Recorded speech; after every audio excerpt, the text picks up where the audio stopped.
Hello friends. आज हम लोग चर्चा करने वाले हैं टेस्ट संख्या 78 पे, जो कि यूपी पीएससी पीसीएस आरओ के लिए है और साथ ही अन्य एग्जाम के लिए भी महत्वपूर्ण है। मैं बार बार कहता हूं कि जो भी यूपी पीसीएस प्री की तैयारी कर लिया वो उत्तर प्रदेश या देश के किसी भी अन्य एग्जाम जहां से भी सामान्य अध्ययन पूछे जाते हैं वहां पे हावी रहेगा। तो ये मेरे बारे में थोड़ी सी जानकारी है, आप लोग जानते हैं। अब जो है ये थोड़ा सा आसान प्रश्न है जो आज हम लोग करेंगे, इसको हम लोग देख लेते हैं और कितना आपको आता है ये भी आप अपना आकलन कर सकते हैं। तो देश में एग्रो इकोलॉजिकल क्षेत्र कितने हैं आपको बताना है। 15, 17, 18, 20। उत्तर हो जाएगा आपका डी ऑप्शन। कितने हैं? 20 हैं। कितने हैं? 20 हैं। अब ये कौन कौन से हैं देख सकते हैं, ये यहाँ पे आपको दिख रहे हैं। जैसे कि पश्चिम बंगाल है आपका, सॉरी पश्चिम हिमालय है, पश्चिमी मैदान है, दक्कन का पठार है, उत्तर मैदान है, केंद्रीय मालवा भूमि है, दक्कन का पठार है, अर्ध गर्म शुष्क क्षेत्र है जो, ठीक है, पूर्वी घाट तमिलनाडु के पठार इत्यादि हैं। तो इतने सारे जो है आपको यहाँ पे देखने को मिल सकते हैं। साथ ही अन्य भी हैं, कुल मिला के 20 हैं। तो हमने कुछ जो है एग्जाम्पल यहाँ पे आपको दिखा दिया है। निम्न में से कौन एक संवैधानिक निकाय नहीं है? ठीक है, संवैधानिक निकाय नहीं है, इस पे चर्चा करना है। वित्त आयोग ऑप्शन है, लोक सेवा आयोग बी है ऑप्शन, सी है योजना आयोग और डी है चुनाव आयोग। तो उत्तर हो जाएगा सी, यानी कि योजना आयोग जो है एक क्या है, संवैधानिक निकाय नहीं है। देखिए थोड़ा सा इसके बारे में चर्चा कर लेते हैं हम लोग योजना आयोग के बारे में। यह एक जो है गैर संवैधानिक संस्था है जिसकी गठन जो है केंद्रीय मंत्रिमंडल के संकल्प द्वारा 15 मार्च 1950 को किया गया था। ठीक है, योजना आयोग का गठन। और वर्तमान में जो है योजना आयोग का स्थान जो है 1 जनवरी 2015 को नीति आयोग द्वारा ले ली गई। तो ये आपको ध्यान रखना है। आगे बढ़ते हैं, प्रश्न संख्या 3 पे आते हैं। निम्नलिखित में से कौन सा कथन सत्य है? पहला क्या है, त्वरित चालकों को बनाने में लोहे के छड़ों की अपेक्षा तांबे की छड़ों की वरीयता दी जाती है। बिल्कुल सही है। ठीक है, क्या है? बिल्कुल ये सही ऑप्शन है। लोहे की तुलना तांबा के विद्युत का अधिक सुचालक है। ठीक है, लोहे की तुलना में तांबा जो है विद्युत का अधिक सुचालक है और वायुमंडलीय परिस्थितियों में सरलता से ऑक्सीकृत नहीं होता है, यानी कि उसमें जंग नहीं लगता है आसानी से। ये भी सही है। तो उत्तर क्या हो जाएगा? सी ऑप्शन, यानी कि उपरोक्त दोनों सही है। ठीक है, तो ये ध्यान रखना है कि जो तांबा का जो है प्रयोग किया जाता है इसलिए क्योंकि ये सुचालक अधिक है लोहे की अपेक्षा और इसमें जंग भी आसानी से नहीं लगता है। प्रश्न संख्या 4 पे आते हैं। किस सिद्धांत पर जेट इंजन कार्य करता है? जेट इंजन जो है किस सिद्धांत पर कार्य करता है? रैखिक ऑप्शन है रैखिक संवेग संरक्षण, बी है कोणीय संवेग संरक्षण, या सी है ऊर्जा संरक्षण और डी है द्रव्यमान संरक्षण। तो उत्तर हो जाएगा ए, यानी कि रैखिक संवेग संरक्षण इस पे कार्य करता है। जेट इंजन का जो खोज किए थे वो किए थे फ्रैंक व्हिटल साहब। ठीक है, तो फ्रैंक व्हिटल जो है जेट इंजन का खोज किए थे।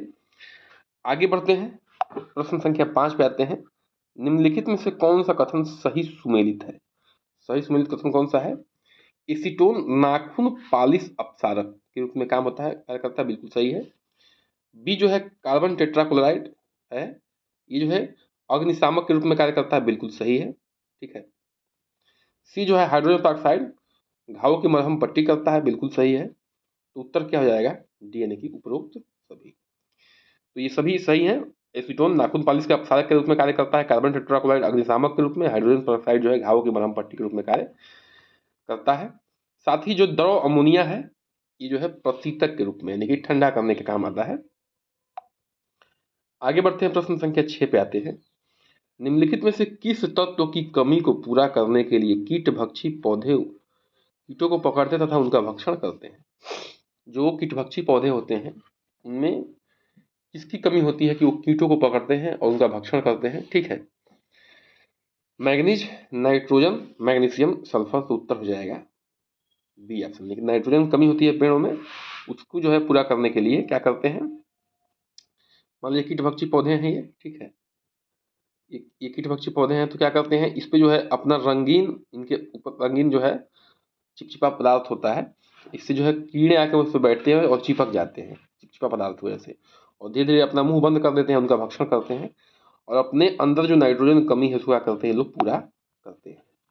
प्रश्न संख्या 7 पे आते हैं। वह क्रिया जिसके द्वारा पौधे अपना भोजन तैयार करते हैं कहलाती है। आसान सा प्रश्न है, ठीक है। किस क्रिया द्वारा पौधे जो है अपना भोजन तैयार करते हैं? पहला ए है रसाकर्षण, बी है श्वसन, सी है प्रकाश संश्लेषण और डी है रस संकुचन। तो उत्तर हो जाएगा आपका सी ऑप्शन, प्रकाश संश्लेषण द्वारा की क्रिया द्वारा भोजन तैयार करते हैं। देखिए इसमें क्या है, कार्बन डाइऑक्साइड का प्रयोग करते हैं, वाटर का प्रयोग करते हैं, ठीक है, और साथ ही CO2 प्लस H2O, साथ ही जो है इसमें सूर्य का प्रकाश चाहिए, ठीक है, और क्या चाहिए, क्लोरोफिल चाहिए, ठीक है। और ये जो है क्या बनाते हैं क्लोरोफिल, ये मिला क्या बनाते हैं आपका जो है ग्लूकोज प्लस, ठीक है, क्या बनाते हैं ऑक्सीजन। तो इसका निर्माण ये लोग करते हैं, इसका जो है इसी को कहते हैं प्रकाश संश्लेषण की क्रिया। आगे बढ़ते हैं, प्रश्न संख्या डी पे आते हैं। निम्न में से किस कोशिकांग को कोशिका का पावर हाउस कहते हैं? आसान सा प्रश्न है, इसको जो है कोशिका का पावर हाउस कहा जाता है, बताना है आपको। राइबोसोम, माइटोकॉन्ड्रिया, कोशिका झिल्ली या सेंट्रोसोम। तो उत्तर हो जाएगा आपका बी ऑप्शन, कि माइटोकॉन्ड्रिया कहते हैं। अच्छा, इसको माइटोकॉन्ड्रिया को पावर हाउस क्यों कहते हैं? क्योंकि जो है यह कोशिकाओं द्वारा उपयोग किए जाने वाले ऊर्जा के मुख्य स्रोत एटीपी का निर्माण करती है, ठीक है। इसी में जो है ऊर्जा क्या होता है, निर्माण होता है, जो कि एटीपी के रूप में काउंट होता है। निम्न में से आलू का कौन सा भाग खाया जाता है बताइए, ठीक है। जो आलू होता है कौन सा, उसका कौन सा भाग खाया जाता है? देखिए आलू है, अब देखे होंगे इसमें छोटे छोटे जड़ निकले होते हैं ऐसे, तो जड़ तो नहीं खाया जाता है, ठीक है। क्या खाया जाता है? आलू का तना, बीज, जड़, फल। तो उत्तर हो जाएगा आपका ए ऑप्शन, क्या हो जाएगा ए ऑप्शन, तना खाया जाता है, ठीक है। क्या खाया जाता है? तना। आगे बढ़ते हैं, प्रश्न संख्या 10 पे आते हैं। पेशीय थकान के लिए निम्नलिखित में से कौन उत्तरदायी है?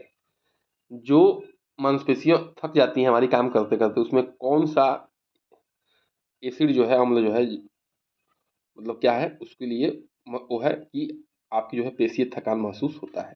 यूरिक अम्ल ए है, पायोरिक अम्ल बी है, बेंजोइक अम्ल सी है और डी है लैक्टिक अम्ल। तो उत्तर हो जाएगा डी है। देखिए लैक्टिक अम्ल की वजह से जो है थकान महसूस होता है। क्या होता है कि जब हम कोई भी समय लंबे समय तक कार्य करते हैं, ठीक है, उसके पश्चात जो है मांसपेशियों में थकान का अनुभव होता है, लैक्टिक अम्ल का संचय के कारण होता है, ठीक है। उसमें जो है मांसपेशियों में क्या होता है, लैक्टिक अम्ल का जमाव हो जाता है, इसकी वजह से हमें थकान महसूस होता है। तो ये रहा आज का सेशन, बिल्कुल जो है अच्छा लगा होगा। चैनल को सब्सक्राइब, लाइक, शेयर और कमेंट करिए। बन रही है हमारे साथ। बहुत बहुत धन्यवाद।